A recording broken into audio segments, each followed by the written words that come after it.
Hey, what's rowdy? Welcome back to News Dose, and a brand new feature for the PlayStation 5 not only seems to suggest that they're preparing for a brand new handheld, but I found it especially interesting in the aspect that they're taking a very different approach than Xbox, who actually is already kind of in a strong position for the handheld market.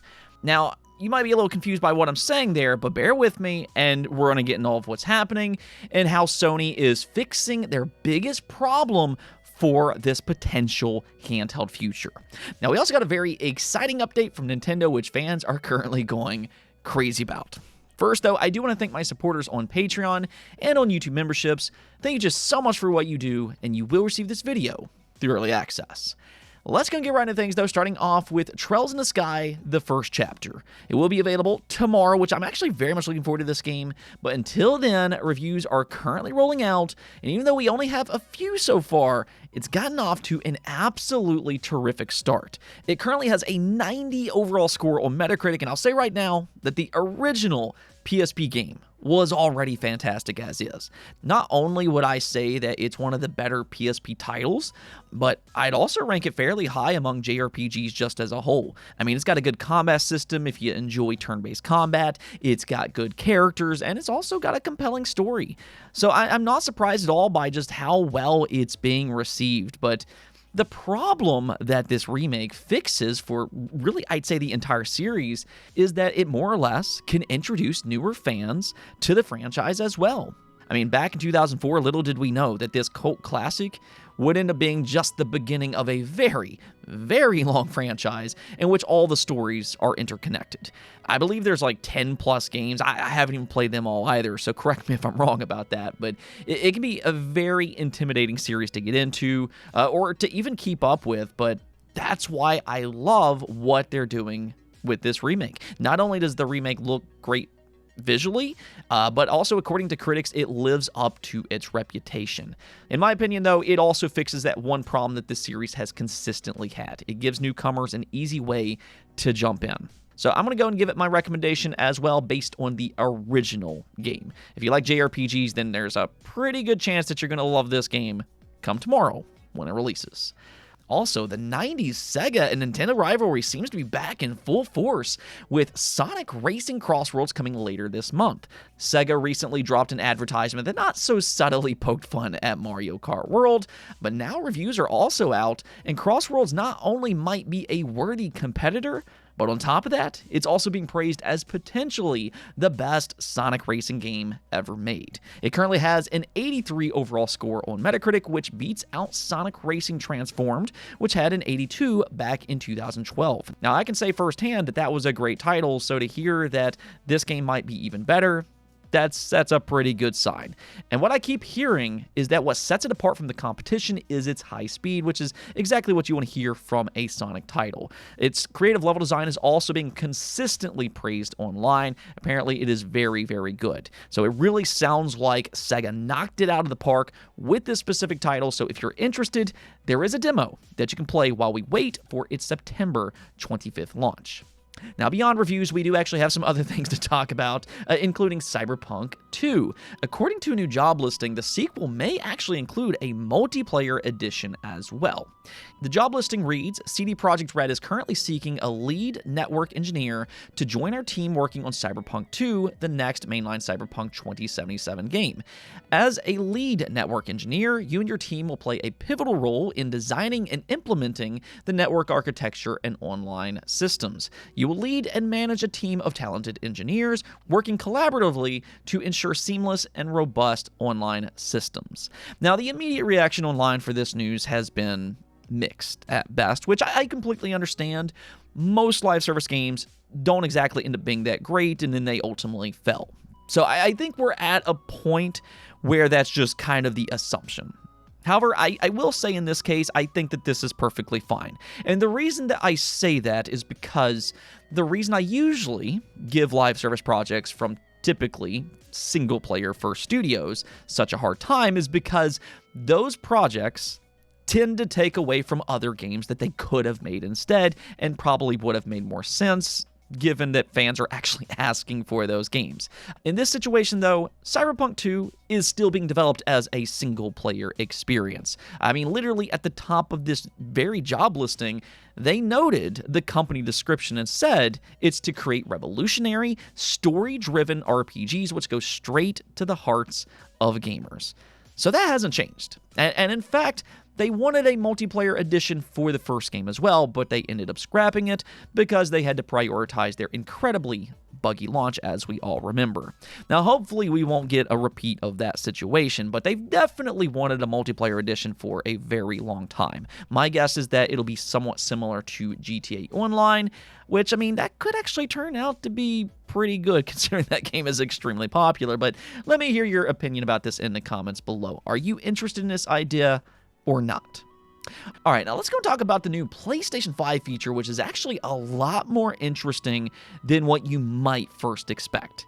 So this is the new power saving mode for the PlayStation 5, which they announced back in July of this year, but its update is out now, and it's soon going to be coming to a few very specific games. Now, I'm going to get into those specific titles here in just a moment because it is important to this conversation, but the thing about this entire story is that gamers don't really seem to be interested in this all whatsoever, and there's a very good reason for that. I mean, you can read Sony's statement here, which says, with this update, you may notice a new option in your settings menu called Power Saver. When you turn on this option, supported PlayStation 5 games will scale back performance and will allow your PS5 to reduce its power consumption. If not enabled, or if games do not support the feature, the performance will not be scaled back and power consumption will not be reduced. So, I mean, yeah, the fact that it'll be scaling back performance for supported games isn't exactly all that exciting. You know, gamers probably don't want to play their games on their 4K TVs, but less performant. I mean, okay, a power-saving option for small independent games that don't really need the extra power kind of makes sense because at least you're saving some energy. But in this case, the supported games are actually for AAA titles like Demon's Souls, Death Stranding 2, and Ghost of Yotei. So, I mean, we're talking about highly demanding games. So why exactly would gamers choose to have scaled-back performance for these specific titles? And that's the thing, because I don't believe that this is specifically being built for the PlayStation 5. I believe this is actually instead to prepare for the future. And that's where we need to rewind for a moment. So let's kind of look at Xbox for a moment, because we know that they also have aspirations for the handheld market. But the thing about them that kind of makes a little bit more sense in this situation is that they're actually, ironically, in a good position to make their own handheld if they want to.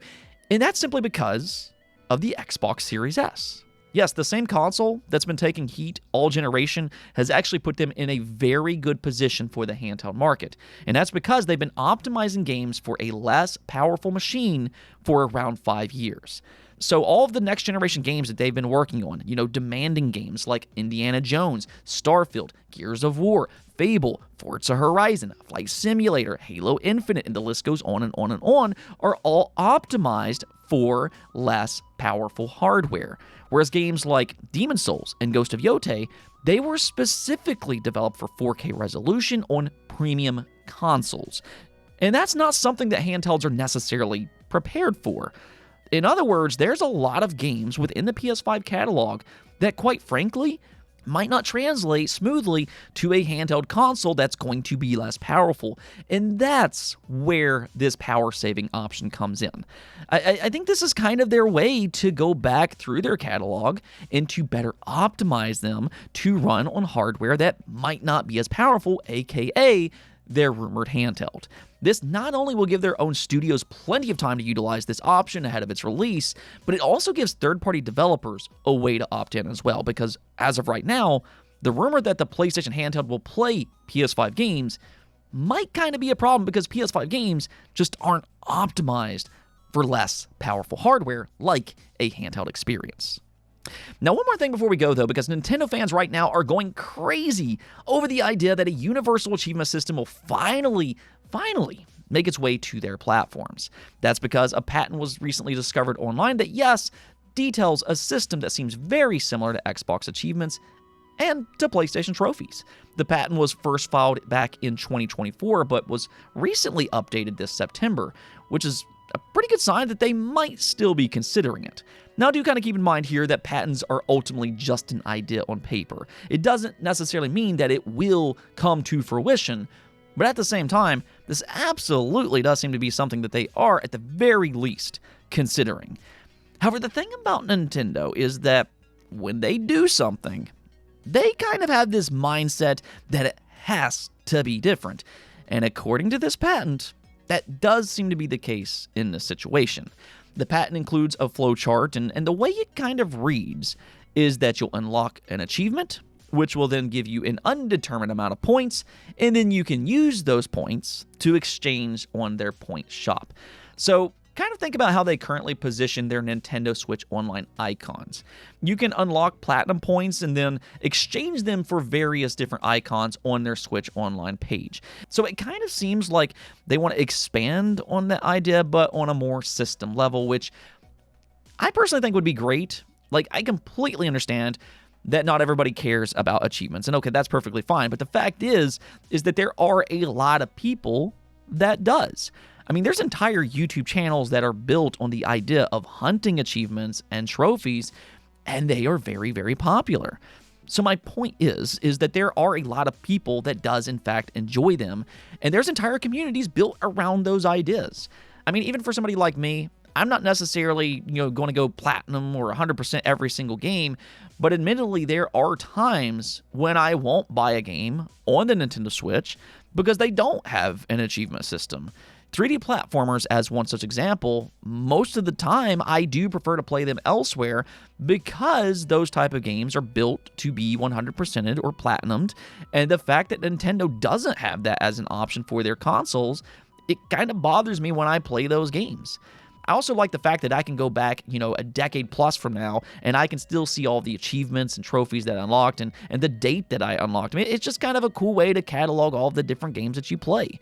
Now, these are all just my own preferences, of course, but either which way, I do hope that Nintendo does this. I mean, in my opinion, this should have happened a long, long time ago, but hey, it is what it is. Nintendo likes to be different. They like to march to their own beat, whatever, but I hope they finally implement this sometime soon. Anyways, though, that's going to be it for this episode, but until next time, make sure to subscribe, ring that bell, and peace out.